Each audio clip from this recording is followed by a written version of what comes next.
Hi, welcome to the Social Work Virtual Academic Night again. My name is Kelly Gill. I am the Director of Advising for the College of Health and Human Performance. And what I'll just do, I'll allow people to go around and introduce themselves. What we're going to have for you tonight is a brief presentation about the social work program at ECU, what it entails, different careers you could have. We also has somebody from admissions who, after the presentation, will be able to run down some deadlines you need to be aware of if you're thinking about applying to ECU, those types of things. And then we also have a student here, so she'll give you the lowdown on what student life is really like at ECU. So we'll go ahead around. Melissa, we'll start with you. Good evening. If you are interested in the BSW social work program here at ECU, I will be your academic advisor. So if you have any questions, I will be your connection to the program, to the classes that you would be taking, and then any additional questions or concerns that you may have while at ECU here. I'll go Mac and student. Yeah. Hi guys, I'm Matt Craven. I'm the Director of Outreach here for the College of Health and Human Performance. I oversee the social works social media pages. I also have the honor of working with our HHP student ambassadors. And so we have a student ambassador here with us this evening. She is a junior and she's in the social work program. Yes. Hi, I'm Peyton. I'm 21. I am a College of Health and Human Performance Ambassador as well as a resident advisor here on campus. I'm a junior, like Ms. Mac said. So I have a little bit of experience and I'm really excited to help anyone out and answer questions. Yanira?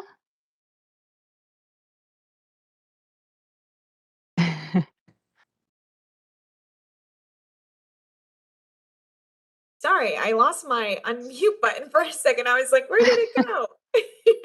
Hi, everyone. My name is Yanira Campos. I'm an Assistant Director of Outreach and Relations in the Undergraduate Admissions Office.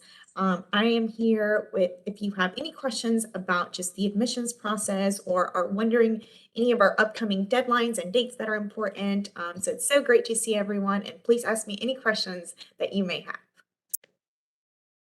Awesome. Thank you so much. And I think we had another person just join us. We just did introductions and you came at the perfect time because we're going to do a short presentation. If I could get this to work properly. Okay. So I am Dr. Abby Schwartz. I am the director of the BSW program and have the great fortune of working with all of those wonderful people that you just met. So we're going to do a super brief PowerPoint. And again, like Kelly said, if you have questions, you can ask afterwards. If you're more comfortable, you can put them in the chat. So you chose to come to our little chat tonight about social work. So naturally, the place to start is, what is social work, right? So service is really important, and you're working at various different levels at micro, meso, and macro. Individuals, families, organizations, communities. So you might be working with individuals and families and groups providing counseling or case management, and those are areas of social work that people often associate social workers with. And it's true because we do those things, but we also have other roles as program planners, policymakers. But you could see I underlined help bring about social change and social justice. So that's at the core of everything that we do. So if that's something that you're passionate about, and in helping others, then this might be a really good fit for you. So, as a social worker, you have certain skills, and some folks they're innate skills, okay? And for other folks, they may not be innate, but regardless, you develop those skills further in our program. So I'm not going to read word for word all of the different skills that are listed here, but two that I'll mention are communication skills as well as problem solving skills. So just to highlight those two, communication, you need to be able to communicate verbally, but also in writing. And that includes emails, right? You have to be able to listen and actively listen and take things in that what people are telling you. Problem solving. You need to be creative so that you can really come up with solutions for your clients' problems while also respecting the fact that it's ultimately their decision, right? So these are other sorts of skills that you may have that you want to develop further, but these are often um, reasons why people also come to social work. They might really kind of excel in these areas. So, an important question after you graduate from college is what kind of job can I get? So, the BSW degree is super versatile. So, what that means is there are a lot of different kinds of job opportunities, and we really are everywhere. So, anywhere you go, there's probably a social worker there. You can see all of the different types of jobs. These are just examples. An example that I often mention during these kinds of talks is libraries. So now social workers are being stationed, if you will, at libraries because libraries are accessed by a lot of individuals, right? And we have had students that have had placements at libraries in the area as well. And I'll talk about field a little bit later. So also, can I support myself and have, a decent living in addition to my job? So I actually just updated this information recently. So if you go to the Bureau of Labor Statistics and that link is at the bottom, it's a really good resource to look at different types of jobs as for this information, but other information about those jobs as well. And so there's a whole social work tab. And as you can see, the median salary in 2021 was $50,000, $50,390. And then I put the top and then the bottom 10% annual salaries. So you could see that there's a lot of fluctuation, and part of that has to do with where you live. Okay. So, cost of living, being able to support yourself. So the salaries that are provided on, certain jobs might vary. But as you can see, you can make a decent living for yourself, be able to support yourself while doing what it is that you're passionate about. You can also work at the BSW level. So, a lot of times people might go on to get an MSW degree. But if you're not sure if that's something that you want to do, you can graduate from college and start working immediately.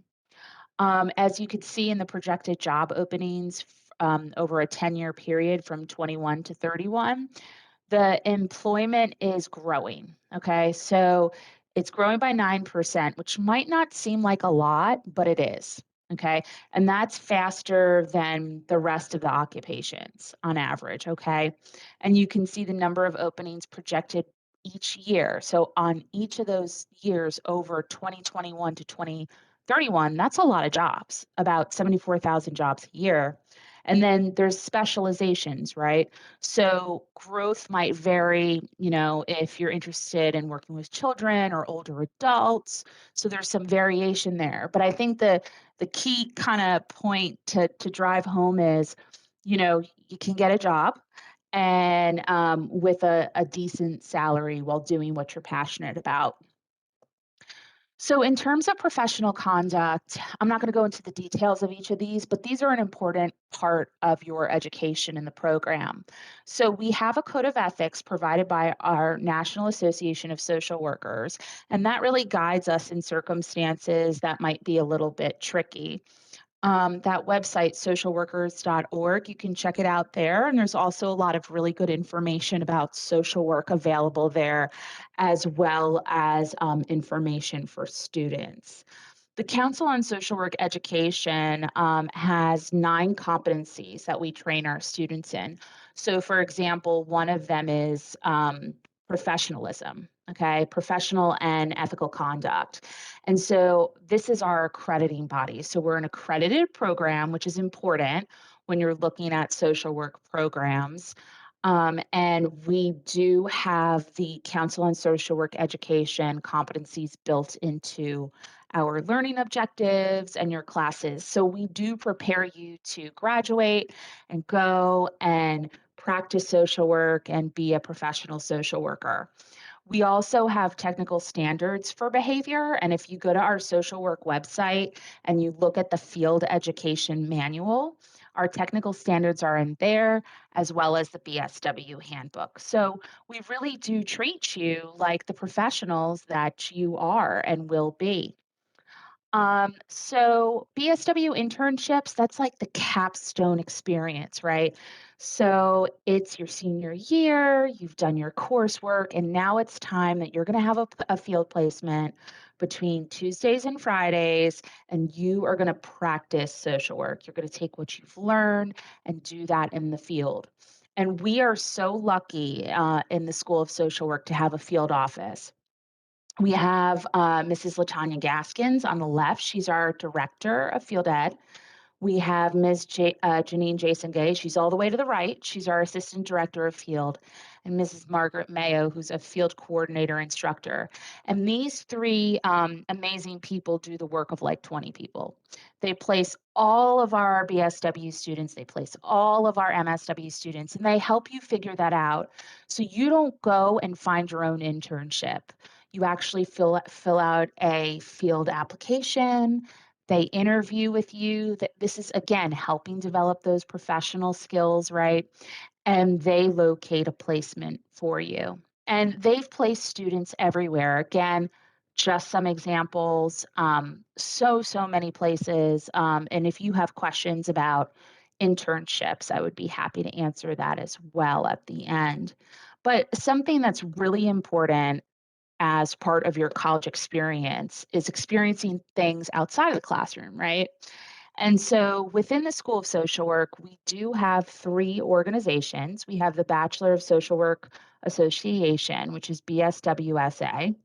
We also have a Chi Zeta chapter, which is an honor society for social work majors. And then we have FACT, People Helping the Aging Community Thrive. So these are ways that you can get to know other people. They do a lot of engagement with the community, these different groups. So also to serve your community, because service is a big part of what we do as social workers. There's also research opportunities. So our faculty do all different kinds of research. So just to use myself as an example, I'm a gerontologist, and so my research often focuses on older adults and families, but I also focus on health. So I focus on social determinants of health, health disparities among adults in our rural communities. So if that's something you're interested in pursuing, check out the faculty pages at the website to see what are these folks into? What are the kinds of things that they're researching and engaging in? And, approach somebody and say, hey, is there any way I could work with you? Or is there an independent study opportunity? And again, community service is a big part of what those student organizations do. We do have social media that Miss Mack is awesome at handling. And we have all three of those. I do not tweet or Twitter, but I do follow the other two, and they're awesome. And thank you, Mac, for your amazing job with that. I'm going to hand it over to the BSW Academic Advisor now, Ms. Watterson.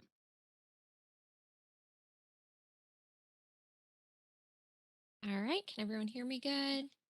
Just Yes. making sure my volume's good. So now you're probably wondering, how do you go about applying to the social work major at ECU? There is an application process. And so typically that's going to be when you have reached your sophomore year, and that can be equivalent to about 32 credit hours. You also will need a GPA of at least a 2.5, and that's going to be your ECU GPA. And then you also will need at least a 2.5 GPA when you complete your social work 1010 and 2010.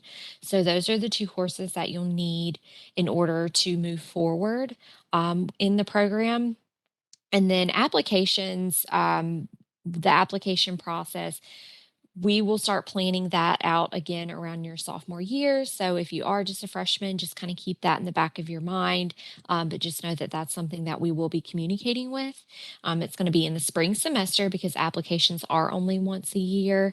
And so you apply in February. By February 15th is the deadline. And then I will handle all the applications, all the process that goes with that. So making sure I'm sending out not just one, but numerous emails saying, hey, have you applied yet? Hey, you're on track to apply this semester. Make sure that you get your application in. So that will not be a missed opportunity. You'll receive tons of communications from me,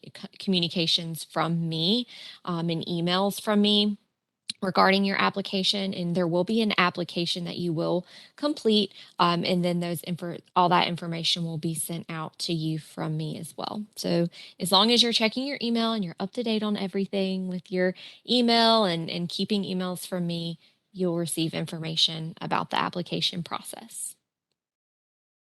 Great, thank you. And then our last slide is just, do you have questions? These are ways that you can contact us. I think we can get this PDF to you all so that you'll have the information that we shared as well as our contact information. But we are open to any and all questions that you might have. Yes, please feel free to unmute yourself and or drop some questions in the chat. One question that I did have while we're waiting for people to get their thoughts together, and then I'm going to turn it over to Peyton and Matt. Um, can you talk about the different? They're not necessarily concentrations, but they're tracks. So I know there's the gerontology minor, and then I think there's one for a school social worker, and then there's one more. Can you talk a little bit about that really quickly? Yeah, so we do have different options. So we have two minors that we offer as well as the school social work licensure. Um, I will say though, before getting into a little bit of information about that, I think when students sometimes start the BSW program, they feel this pressure to choose one. You don't have to. You don't even have to know what population you're interested in working with, okay? So that's just before I get into the minors and the focus on school social work. So you're not mandated, but there is a gerontology minor, and I do coordinate that minor. So if you have questions, certainly feel free to give me a shout. Miss Watterson knows all of the stuff too. And that is 18 student hours, and the courses that you take, some of them can also count towards the BSW major. So there's ways to complete it where you would be able to get it done in a timely fashion without having to take too many additional extra classes. Also, if your field placement is in an age-related setting, I do count that as one of your electives. So there's two core courses you have to take, but the rest are electives that you choose. The school social work licensure, I couldn't, I can't tell you too much about the other minor in the school social work licensure, only because I don't know the specifics of them. But Dr. Kevin White handles the school social work licensure, and I think it's a couple extra classes that you would have to take, and those would also count towards your BSW degree. Then there is um, it's a minor, it's newer, it has to do with health equity.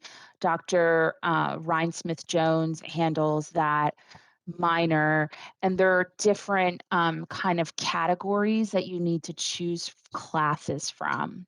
I know the least about that because that's the newest, but what I'll do is I'll drop into the chat the link for that, so that if you're interested in learning more, you can click there. And I apologize for my lack of knowledge in that space, unless Ms. Watterson, um, you might know more about that. Yes, I have dropped a link in the chat, um, to just kind of provide you with more additional information about not only the social work program as well, but the different certifications and licensures that you can have, along with the additional required courses for the gerontology minor. And then you'll also see the school social work licensure. What you would need for that if you were thinking about that at the bachelor's level, the master's, or et cetera. Um, and then the other one that the promoting equity, I can put that in the chat as well, just to give you some additional information. And so that one goes along really well with social work, because as we were talking about, you want to be an advocate for change, social justice. And so with promoting equity within the community, you're taking those courses to kind of get a better understanding of exactly what all of that can entail and kind of assist you along the way. And I always say that, if you don't want to do one of those, or you're not sure, again, totally fine, but maybe take a class as an elective, to get a basis, a background in one of those areas.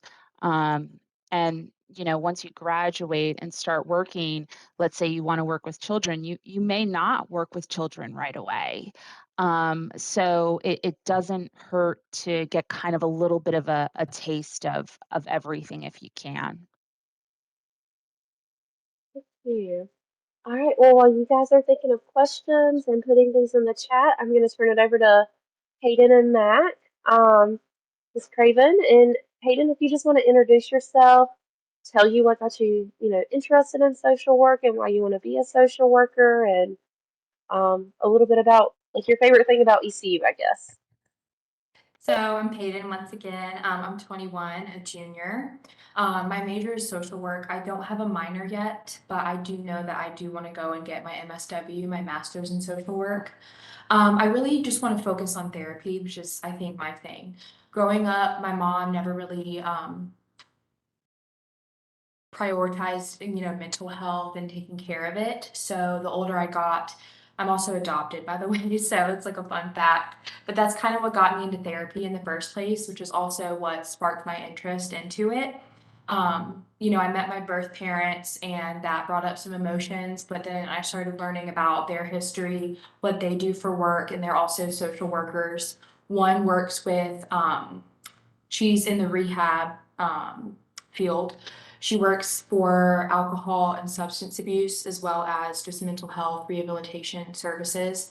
And then the other one works with special needs children. She's a special educator. So, I have like a good mix there, but definitely therapy is what I'm focused on. I did HHP ambassadorship, College of Health and Human Performance. I wanted to be more involved with the School of Social Work. One thing that I didn't do my senior year, which I'm glad the people that are here are doing, is doing more things like this, just getting more information about the whole School of Social Work, meeting the people, putting a face behind the name, or a name behind the face, whatever, both ways. But yeah, that's like a lot about me, a little dump. But yeah, what made me choose ECU was really most of my family went here, but I was during my junior and senior year of high school, I never really thought about what I wanted to do. I never really took my grades seriously either. And I think it was when I became a senior that I really started thinking about what I wanted to do, how I wanted to contribute to society, and I decided to choose social work. A lot of people say it's because they want to help others, but I also feel like growing up, I didn't, I wasn't really aware of what therapy was until I became about 15, 16. And I really enjoyed knowing that there was someone else out there that wanted to know about my mental health and check on my mental health. So that definitely influenced me to be, what I hope to become. But yeah, any questions? I'll be happy. Do you want to tell us about your involvement here on campus? Yeah, so I'm also a resident advisor. This is my second year as a resident advisor.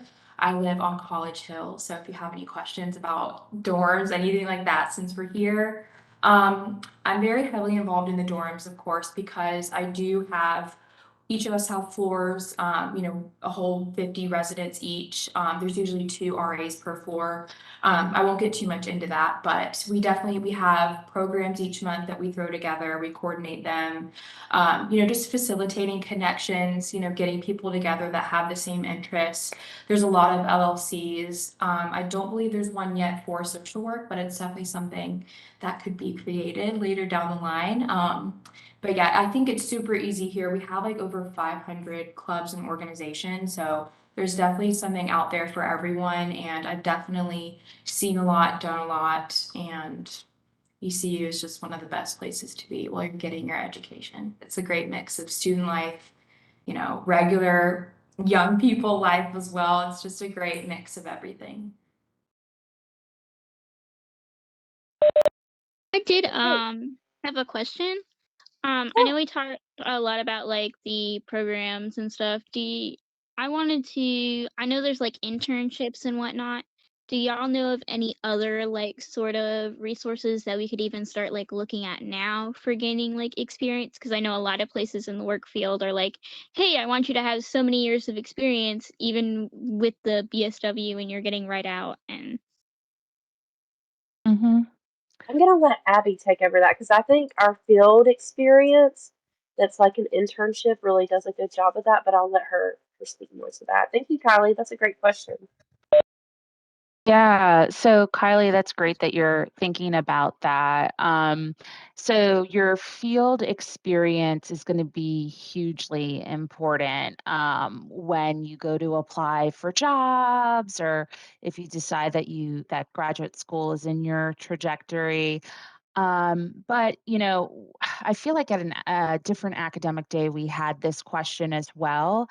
And in Pitt County, there's so many places where you can actually volunteer right within our community and make a difference. And so some of the things that I've, recommended were, there's the Council on Aging. Obviously, I'm going to talk about older adults since that's where my passion is, but they have several senior centers in Pitt County, and always are looking for volunteers or volunteers to do the Meals on Wheels program for those who can drive. Also, there's Joy Soup Kitchen, which is in West Greenville. There are lots of different nonprofits right in our county. So actually, if you Googled like Pitt County, North Carolina nonprofit volunteering, you would probably come up with a list of different places where you could do that.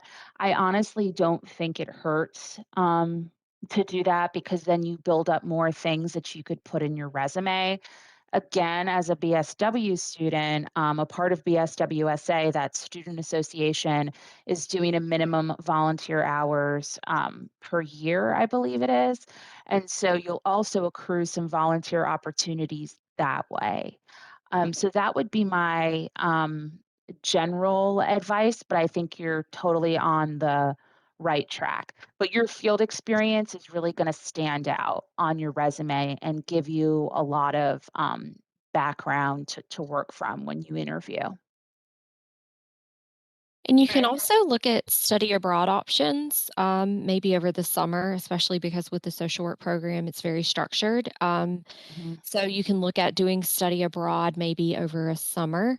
Um, and there is one through the College of Health and Human Performance with it's the Early Elementary Education and Culture, and that's in Italy. That's obviously not going to be one that you can do because it's the summer of 2023, but that's just to give you an idea of what you can do to gain not only, skills, but you could potentially gain class credit for that as well at different locations.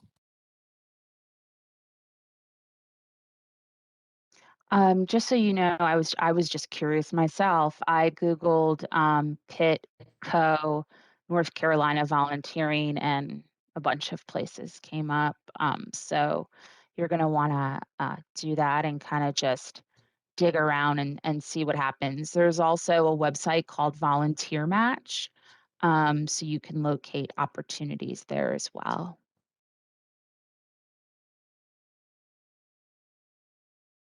And other good options can be, looking more into Special Olympics, the Autism Society here of Eastern North Carolina, and then maybe like the Boys and Girls Club. Of course, it depends on like the type of, the population that you want to work with in the setting, but those are just some kind of examples to give you a good understanding of what is out there in Pitt County.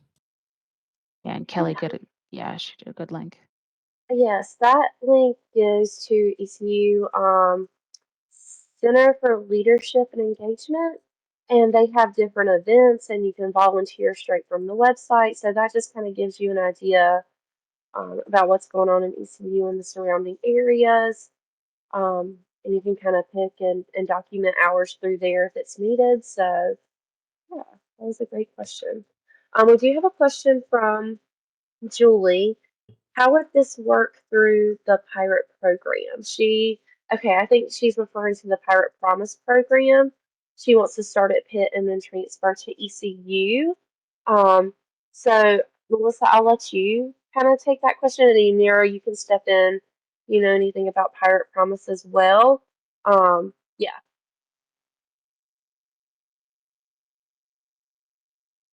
Did you want me Melissa? to take? You want me to Yeah. take that or? Oh, Oh, yeah. yeah. Do you mind? No, that's fine. Okay. I didn't know if, okay, yeah, sorry. Yeah, so with like the Pirate Promise, like what you would be doing would be like if you're going to be starting at Pitt, you would be taking a lot of the courses there that would transfer over. And then so what that would kind of look like would be you would come in as a transfer student, not a ECU freshman. And so with the transfer application process, you have until June 30th to complete that for social work.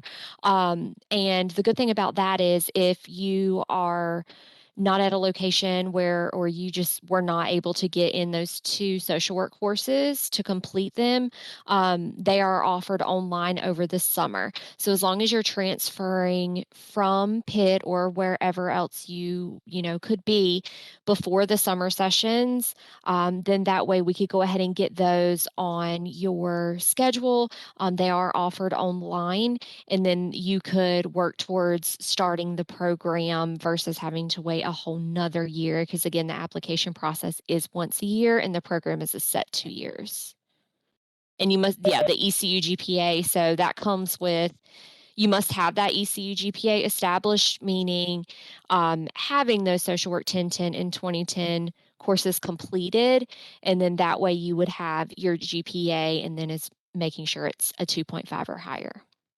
Yeah. Essentially, if you're a transfer student, we highly recommend that you apply for summer term admission, not fall admission. If you apply for fall admission, then you've missed that deadline and you have to wait a whole nother year. So, transfer students, really, we encourage you to apply for spring or summer admission to ECU. And I'll let Yanira tell more about the Pirate Promise program and what that looks like while you're at Pitt, too, Julie. Hi. So I am not a complete expert on the Pirate Promise program, but I can talk to you about, right? It's a very, I would say, easy process because all of your credits would transfer. And so you would actually have that established ECU, that GPA. Um, and Bailey Humphreys is actually our Pirate Promise coordinator. I'm putting her direct link in the chat. And so she actually has a lot more in-depth knowledge about it. And I would highly recommend just booking an appointment with her so that you can talk more in depth about, what does that process look like? I will say that some of the benefits of Pirate Promise is that you kind of get to enjoy all of the perks of being an ECU student. You get an established one card, so you get to go to the football games. You get to, use some of our resources and facilities. So if you want to go to the gym, you'd be able to do that because you have a one card. So there's lots of benefits of being a part of the Pirate Promise program. And so it's a very easy transition to ECU, and we work very closely with Pitt. So I definitely recommend doing the Pirate Promise program.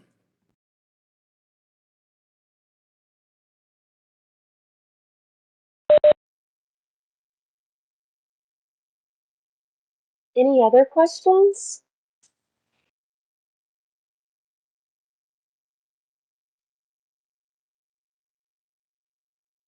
with the rehabilitation, and like the behavioral, mental, how does that work? Are you talking about within the social work program, Juliana? Yes. Are you talking about like the different tracks? Like, what do you know, what you want to do career wise, that type of thing?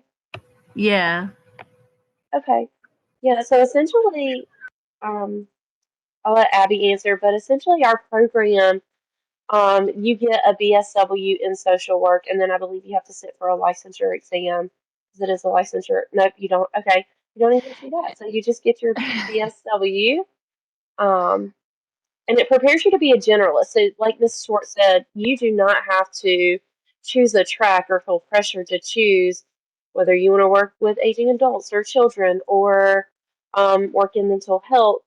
That's not something you have to choose right away or even at all, because being a generalist, you're able to work in a lot of different areas and transition throughout your career. Does that make sense? Or does that answer your question? Yes. Thank you.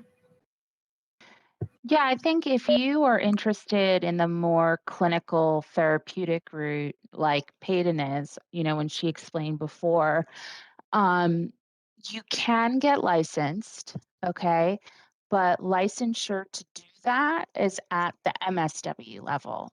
So that would mean continuing your education to go on to get an MSW degree. Um, in our program, we have what's called an advanced standing MSW program, where if you already have a BSW, it kind of shaves off a year off of the 2-year program. So again, it's not to pressure you to say, you have to do it right away. But since you expressed an interest in the more clinical aspects, that might be something, that you want to think about. And when you're in the BSW program, I think students get a better sense while they're taking all these different classes, because it is a generalist approach. Like Ms. Dill said, you get a sense of where you might be more interested. Like I know I always wanted to be a therapist. And then when I learned about it, I was like, oh, I don't want to be a therapist. And there's nothing wrong with that. I love therapists. I have a lot of friends who are therapists. But I learned that I was more of a macro practice person. So, yeah, hopefully that's some helpful additional information as well.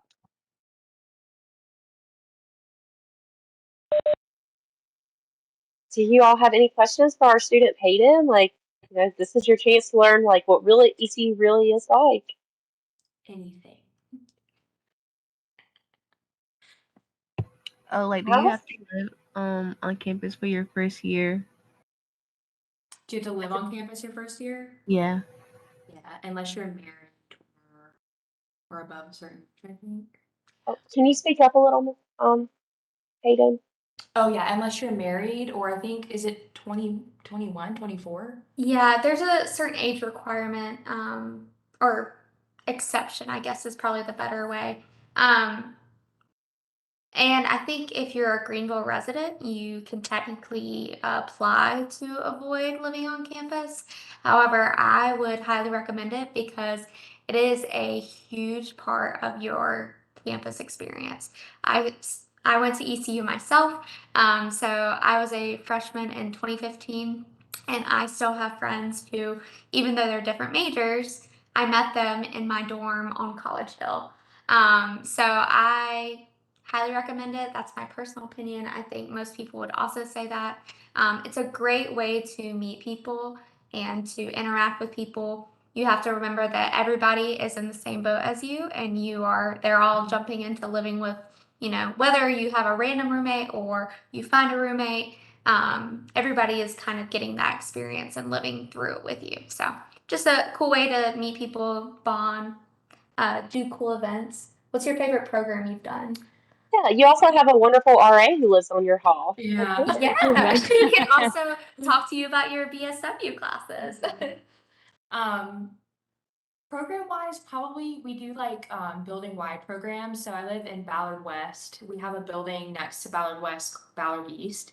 And we like collabed with both buildings and did like a Wild West theme. So we made cowboy hats, backpacks, shirts, bandanas, had a bunch of treats, cornhole, like literally, I mean, it was just fun. It was just a time for everyone in both dorms to like get comfortable with each other. We had people from like down from the rest of College Hill come as well.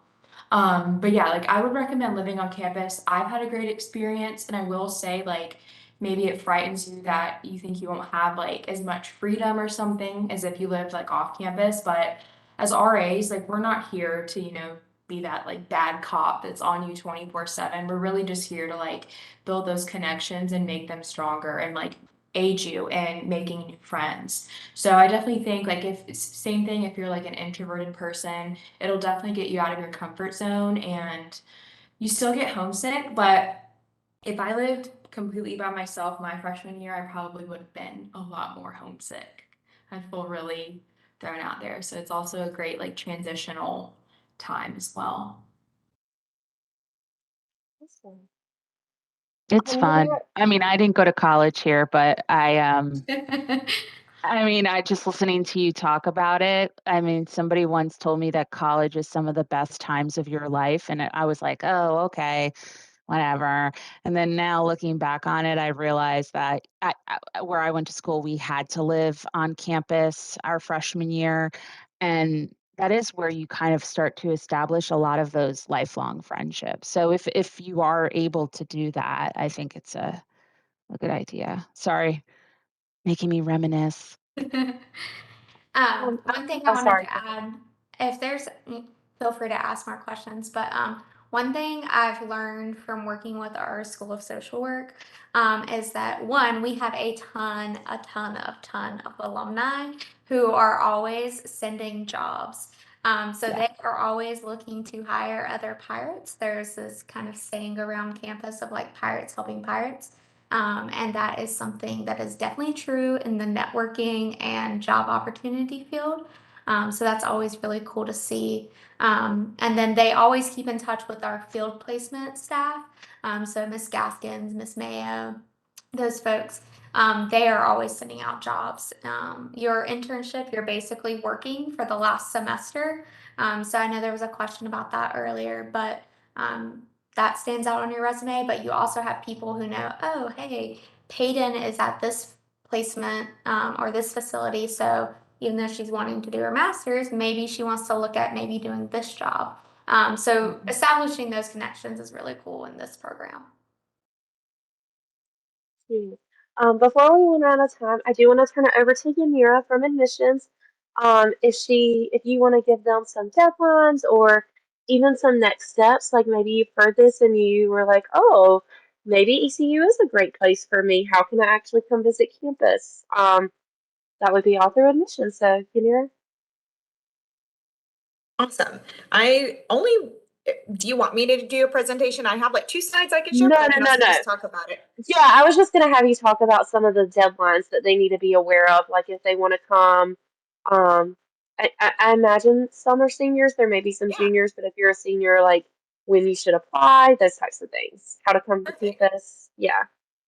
Perfect. Yeah, I was like, I have 2 slides I could share, but I can also just talk about them. Okay, great. So our open house, as you know, is this weekend. So it is October 1st. It's this weekend. You are free to register. It's online. I can drop the link in the chat if you haven't registered already. We are kind of monitoring the weather right now. We do know that, there's a hurricane out there and it possibly and might not possibly also hit us. So we all know hurricanes kind of do what they want to do. So we are monitoring that.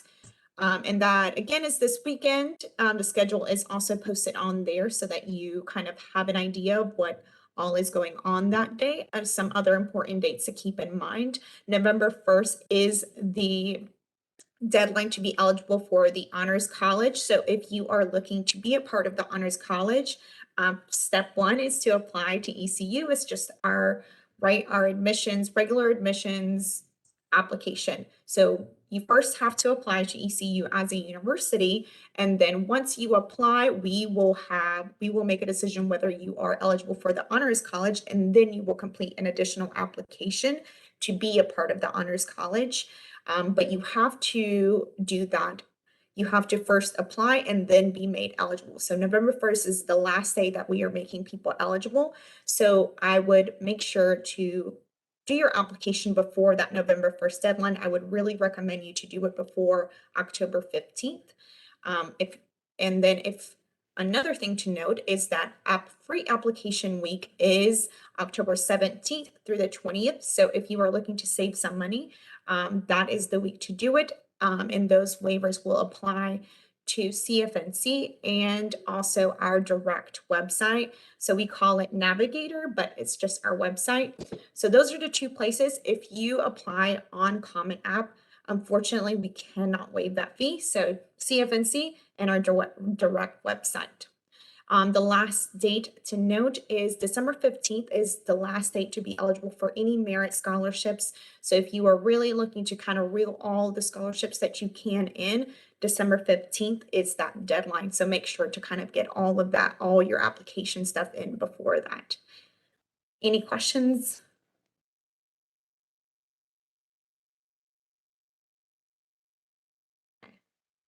One last thing while you kind of maybe think through your questions. I Am is happening, which is a relatively new event. It was under a former name. So it is a day that is celebrating identity, diversity, and inclusion. And so it is a day where you have a little bit more close-knit. You get to talk with current and prospective students. You get to establish those connections. You get to see all of the student organizations on campus. You get to see an identity pride showcase. So you get to see MGC salutes and PHC stroll. So if you're looking to be a part of those organizations, that is a great day to come out, and that is November 12th. And the registration is in that link. Any questions? And if you come to open house or come to campus, like we'll be there. We'd be happy to meet with you in person. So, um, well, thank you everyone for coming. We're so excited to see you guys, see you interested in social work and ECU. I'll hang out a little bit in case you have any questions, and then I'm also going to send a follow-up email with some contact information, and also the PowerPoint slides in case you would like to look over those again. And again, just thank you for coming. Thanks, everybody.